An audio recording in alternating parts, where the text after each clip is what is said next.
Today we are going to talk about what is communication, how it works, and why most of the time in conservation world communication is failing. When I say communication, I really mean communication, because if the communication is not really bringing any action, are you really communicating? That's the question we have to ask every time we communicate. And in conservation, it's all about taking action, because if your communication is not bringing any action, you're spending your money in wrong places. So we have to be very careful what we are saying, how we are saying, and how we are engaging our audiences. And how communication is failing in conservation, because whenever we talk about nature or environment or conservation, we always bring out the very doom and gloom and scary side of it. We talk about sea level rise, we talk about climate change, we talk about extinction, and we really have to think about it. Is this the way to communicate, and is this communication working for us? Are we taking the right path to communicate or inspire people to take action? We have to really understand the emotional and psychological aspect of human being. People really react differently in different situations. Whenever you show something very scary to people, they really put themselves into the spot. They think that they are responsible for it. From guilt conscious, they really either avoid the topic or go into something else so that they don't have to think about it. So is this what we want from conservation? And when you really connect people with nature, people take their own action. All we have to do in communication, creating that simple connection to it. That's where love works, or emotion works. We tried it in Bangladesh. We created a campaign based on emotion, connection of love.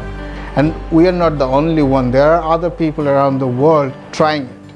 And it's really simple, and emotional connection works. People really connect with simple messages, not the scary messages.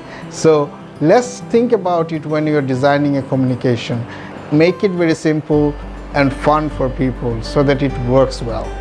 Let's talk about how we did our communication when we work in conservation in Bangladesh, Sundarbans, for tigers. What we did exactly, we went to the communities, spent almost 2 years discussing with the community to understand their perception of Sundarbans, their perception of tigers. People are scared of tiger because tigers are attacking their families. They really don't want to talk much about tigers, but they want to talk about Sundarbans itself. They depend on it. They also recognize that this is a life support for them, even from cyclones, or give them oxygen and also the daily food like fish or firewood, all those things. So we found that, okay, they have a certain connection with the forest, not with the tiger. So what we did exactly, when we started designing the campaign messages, we started linking those connections with the forest and linking the tiger in it. We created a campaign called Mother Like Sundarbans, or Motherly Sundarbans. Like Sundarbans is like your mother, the way mother feeds you or the way mother protects you. Similarly, Sundarbans gives you the fish and other livelihood options.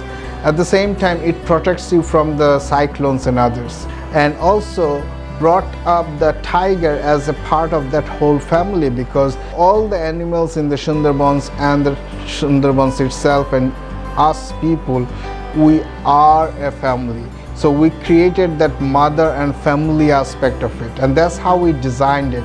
After 4 years of this campaign, we really found that people understand it, people are getting connected with it, coming forward to saving this tiger, because they see if there is no tiger, there is no Sundarbans, and that's the tricky part of it. They need the Sundarbans. Here I am presenting 3 campaigns. One is Nature RX, another one is Love No Loss, and the third one is How to Tell a Love Story. All those examples are giving you a very simple way to connect people with nature, and that's maybe the right way of doing your communication. The first step to connecting people to the nature. Second step, people will take it. You don't have to do much about it. So next time whenever you're communicating, try to make it simple, fun, and put some emotion in it. Hopefully you will see some miracles. Thank you.